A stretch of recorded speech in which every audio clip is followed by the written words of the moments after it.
Everybody, welcome back to another Quick Tie. My name is Tim Hepworth here with Fly Fishing Go Over Outfitters and Thursday Night Live Fly Tying, and we want to thank Western Canada Fly Fishing Guide School for bringing you this Quick Tie tonight. Don't forget, guys, if you're in here, we'd love to know that you're here. So drop some comments, hit that like and subscribe button. We'd love to know that you guys are utilizing these Quick Ties, and let us know how they go for you and how you think we did as well. Tonight we're going to be tying out of Season 6, Episode 12 already, and we are doing the Western Lady Hopper. You can see it right below me there. Great little hopper pattern, a little bit back to, kind of an old school style of hopper. It is quite intricate. There's quite a few pieces of material that go into this, and we're not doing it in a giant size, so it's definitely going to pose a little bit of a challenge to you, but stick with me. I'm going to take you through it the best that I can. I'm going to be tying out of my Season 6 kit. Looks like this. If you aren't tying out of this kit, that's okay. If you have our individual kits, go ahead and grab that out and get ready to go as well. And if you don't have any of our kits, that's fine. Just head over to our website. You're gonna find a full fly recipe and be able to follow along and tie this pattern up with us. So why don't we head on over to the vise and take a peek at this one and get going. This is what we have here. This is the Western Lady Hopper. So you can see there's quite a bit of materials going on. We're gonna be working with quite a bit of foam, obviously, which we all enjoy. There's just some rubber legs, a hackle, which is a little bit different than normal we would do on some type of hopper patterns, but we're gonna be working with some hackle as well. Super buggy looking fly. I think you're gonna enjoy it once you tie a few and get them under your belt. You'll find that they're not quite as hard as they look. Okay, let's go ahead and get started. So I'm gonna get that one out of the vise. I'm gonna grab another hook. And now this is about a size 10, so this isn't a giant fly by any means. You could tie them definitely bigger, but for us today, this is what we're gonna be tying it in. So it's the biggest thing that's important when we're tying a little bit smaller hook is proportioning our hook out for its specific needs. So there's gonna be different pieces of this fly and we have to leave space in those places to get all the materials in. So I'm using some UTC 140 in this nice bright pink color to kind of match the foam. I'm gonna go ahead and start this just behind the eye of the hook, and I'm gonna work this back down the fly. And I'm gonna take this all the way back to the hook bend. And as we're gonna be counter wrapping some hackle back up this pattern, we're gonna start off by tying in the hackle as the first thing that we do. So go ahead and grab your hackle that's in your kit. It's probably gonna be a really long piece of it. The hackle is meant to be oversized, so don't worry if it looks like it's way too big. Kind of the purpose of this is that you have a really buggy looking pattern that floats very well. So the hackle being a little oversized is what's gonna help with that. So let's go ahead and we're just gonna tie this hackle in first. So just right back here at the bend of the hook, I've exposed a little bit of stem to help attach it down, and I'm just gonna work that stem up and over, and then I'm gonna bring my thread all the way back up to about the third way mark back down the fly.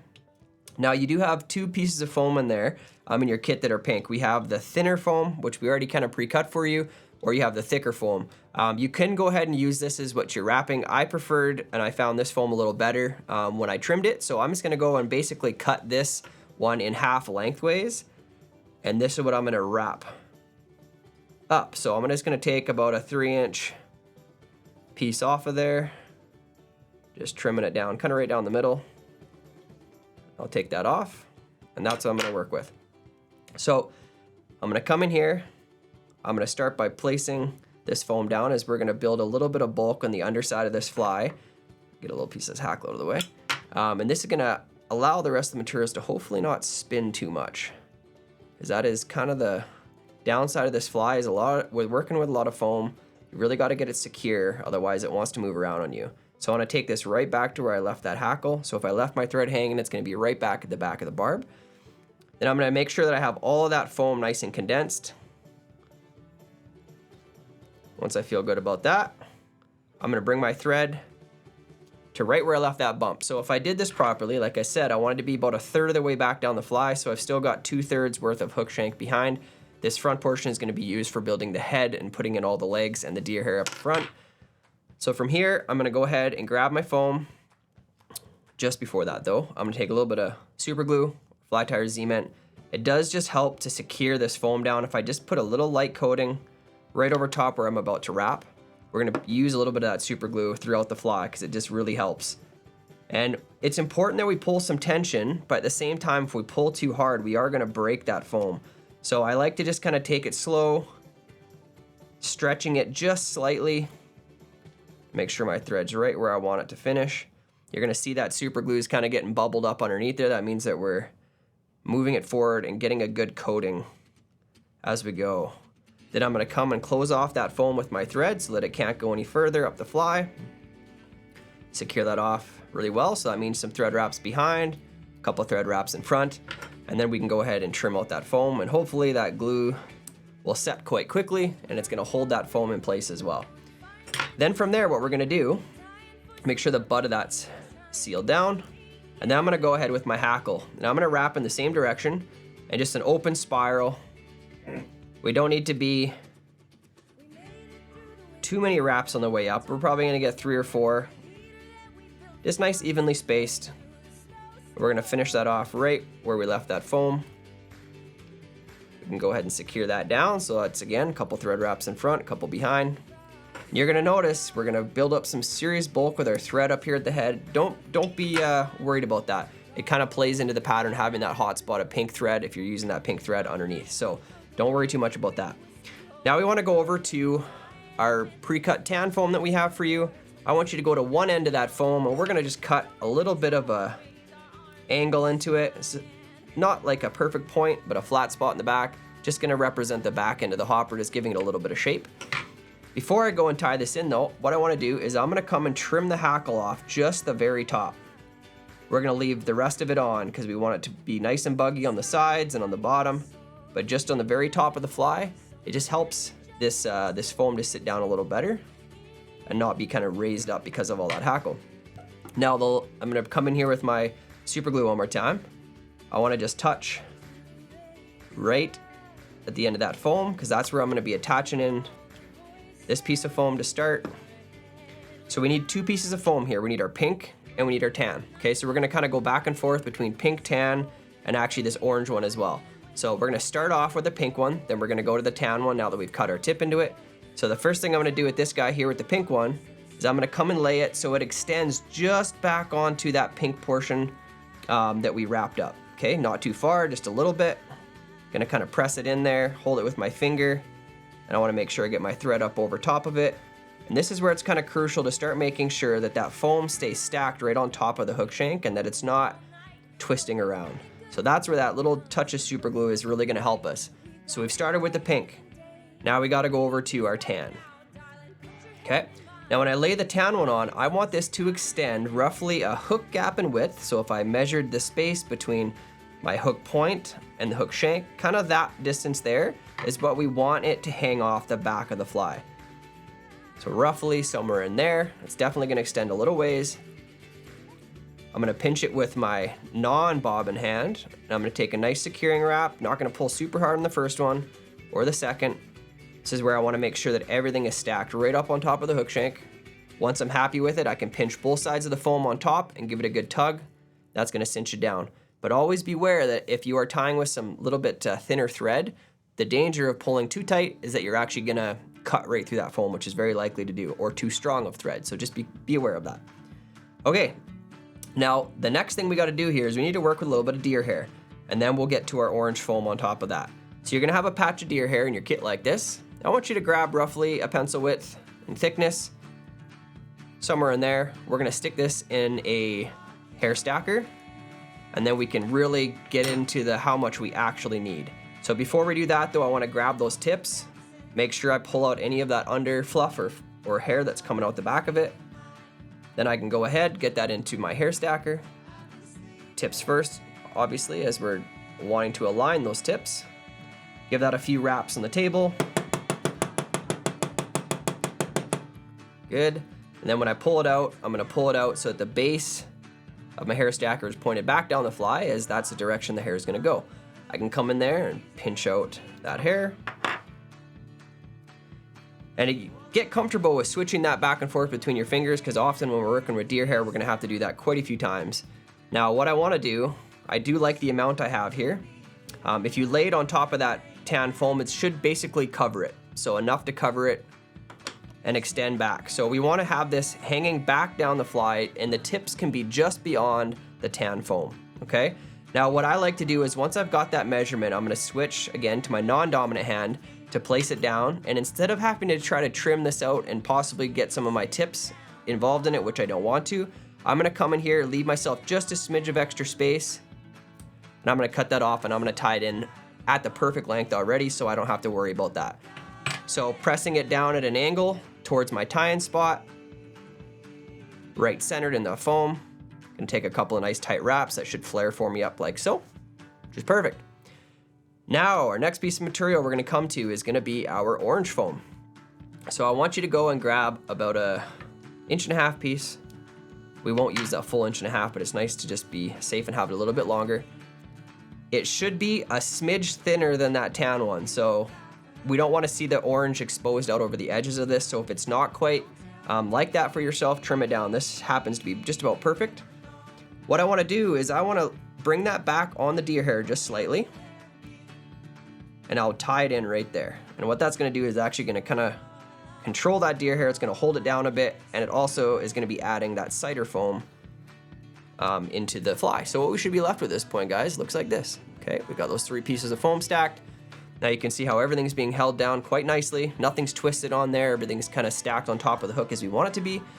Now we got to get into the legs. So our first set of legs are going to go at this back portion. So your legs are all together like this. What I want you to try to do is go in there and make sure that you can get 2 legs coming off together. So sometimes you kind of got to get to the end and just pull it so you can see there I've got 2 legs separated out on its own. So do one of those and then grab another set of 2. Just like that, separate another set of 2 off. Now we're actually gonna tie a knot in these because it's gonna make for a more realistic hopper leg. So I'm just gonna do a simple overhand or a granny knot. I'm gonna tie it in those legs. And when I pull it tight, I want it to be kind of on one side of the overall length. Okay, so I'm holding where it is, so it's closer to one side than the other. That should leave us enough space for the other portion of the legs. I'm gonna pull that tight. You can see that creates an angle now, and I'll show you what to do with that here in a second. Then I'm gonna go grab my other one that I pulled off, and I'm gonna do the same thing. I'm gonna tie just a simple knot into kind of one end of it. We do need to leave a little bit of length still on the behind the knot down here because we're gonna be trimming that leg to size as well. So once I've got both of these down like this, I want you to separate on the shorter side so that it looks like there's 2 hanging there now. Then I'm gonna come in here and I'm gonna trim out one of them. So what I'm left with is essentially the thicker leg of the hopper and then the thinner portion of the leg at the back. So I want you to do that on both the ones we just tied knots in. So I'll come back up to this one. Sometimes it's a bit tough to get those legs to separate like that. Well, that sounded pretty awful actually, but we'll come in here and trim this guy out as well. And now we're gonna work on getting these tied in. So in a perfect world, what we want is for those legs to sit back so that basically the knee is near the back end of the fly, but kind of sits perfectly at that angle, which is the toughest part of this, is it never wants to sit quite at the angle, but I'm gonna bring it down near the edge of the fly. I'm gonna get a thread wrap over top. 2 light ones is what I like to do. That one's actually sitting at a pretty nice angle. I just wanna make sure it's down in that foam. So I pull a little bit of tension on it. It's gonna look like that. Okay, like where that one's sitting, now I'm gonna head on over to my other one, do the same thing. Trying to match the length out the back of the fly on both of these. But remember, if I just take a couple of loose thread wraps, I can always adjust the length and the position of my rubber legs. So I can move them around a bit, make sure they're kind of matched up, try to get those angles, those desired angles created. Sometimes just pulling it back and forth will do that for you. So you can see, looking pretty good. You can see from the top that both knees look to be about even out the back of the fly, and I'm happy with that. Okay, so we're making good progress. We're actually fairly close to finishing up this fly. What I want to do from here is just not quite happy with how that one leg is sitting, but that's okay. Sometimes you wiggle them back and forth, you can kind of get that angle to change. There, that's better. Okay, so what I'm gonna do is I'm gonna lift up all of my foam now. I wanna make sure I coat underneath that really good, probably go forward once, back once. I'm trying to kind of create that last hot spot and something for that foam to grab onto. I'm gonna come in here one more time with my super glue and just put a little dab right on those front threads. And now what I'm gonna do is kind of one at a time, I'm gonna lay my foam down and I'm gonna tie it into place. So I'm gonna get a thread wrap up over top of the foam, right behind the eye. It's kind of tough when you're trying to hold back the legs as well as that other foam, but kind of do one at a time. I like to do the pink one all by itself, and then I will bring in the orange and the tan together and do these two together. So thread wrap over top, pull it a little tight, do another one. On my third, pinch the foam, pull down nice and tight. I should be left with something like that. Okay, we're almost there, guys. So from this point, what I want to do is I'm going to trim all of my foam just out ahead of the eye. So that same kind of distance we described that we wanted out the back of the fly, that kind of hook gap and width, that's roughly what I'm going to aim at out the front of the fly. I don't need it to extend super far. It would look kind of semi-unrealistic based off the overall size of that pattern, but that's where I want it to look like. And then I'm going to come in here, and before I do anything else, I'm going to just round off that foam a little bit. All three pieces together. Just creates a little bit more realistic appearance to it. Okay? And now the last thing I got to do is just add in one more set of legs. So these guys up front, we're going to leave as like a double thickness leg. That's just how they're going to exist. Then what I want you to do is come in and just grab single legs off of that strip that you had. So that's one. I'm going to grab one more.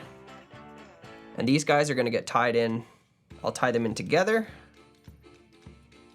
right up on top of the fly. So I'm going to kind of pair them up so they're fairly close in length to each other, although these will be trimmed up. I'm going to lay those right on top on that last tie-in point that we have here. Going to do a couple of wraps, let my bobbin hang. That's going to create some extra pressure on it. And then I'm just going to separate the legs, pull one to my side, pull one to the far side, so it looks like so. And then I just want to make sure that I get a few more wraps in here so those legs aren't going to twist. Once I got that good and tight, I feel good about it. Now what I want to do here is you can either whip finish the fly, or you could also use a half hitch tool. I'm going to opt off to the half hitch tool, as it's a little bit easier to get up underneath that foam. Do a couple of wraps of your thread. Make sure you get the hole at the end of your half hitch tool up onto the eye. Pull that tight. I'm going to do one more. Just like so. Pull that good and tight, and I can go ahead and trim out my thread. Try not to cut any of those legs, because that would be a bummer. Now we do need to trim those legs to length. So the back ones, I'm going to take a little bit off of just that bottom section, and I'm going to try to match them up in length, so something like that. And then I like to hang them down so that I can get it rough. So all of these legs kind of hang together, and I can get a rough guess on the length of those legs together. So they're all kind of the same length. Do it on this side as well. And if they're still a little bit long, you can go ahead and trim them. I'm not hating how those look, so that's pretty good. You can really choose the length on your legs. Legs are always going to be kind of a personal preference thing, but if they're too long, they're going to look a little silly. So definitely try to arrange them so they look the right distance for you. I think these ones need just a little bit more off. I always like my front legs to be a little shorter than the back legs. So I'm going to trim just a bit more, but remember, you can't add any length back onto your legs, so it's always good to make sure you get it right the first time. Okay, now the last thing I want to do is I want to flip it upside down, and I'm going to put just a little bit more of this super glue just on the spots where I put lots of thread wraps. So basically the two tie-in points is where I'm going to add just a little bit of glue, and that should hold it really nice and tight. And that is what I'm left with, folks. That is the Western Lady Hopper. Hopefully yours turned out something like this. Give it a try. Tie as many as you can. You're going to get even better at it as you go. Okay, guys. Again, my name is Tim Hepworth here with Fly Fishing Bover Outfitters and Thursday Night Live Fly Tying. This has been another quick tie brought to you by Western Canada Fly Fishing Guide School. Don't forget to like and subscribe to this video. Hit that bell icon, and we will notify you next week when we have a couple more videos coming your way. All right, guys. Have a great week. We'll see you then.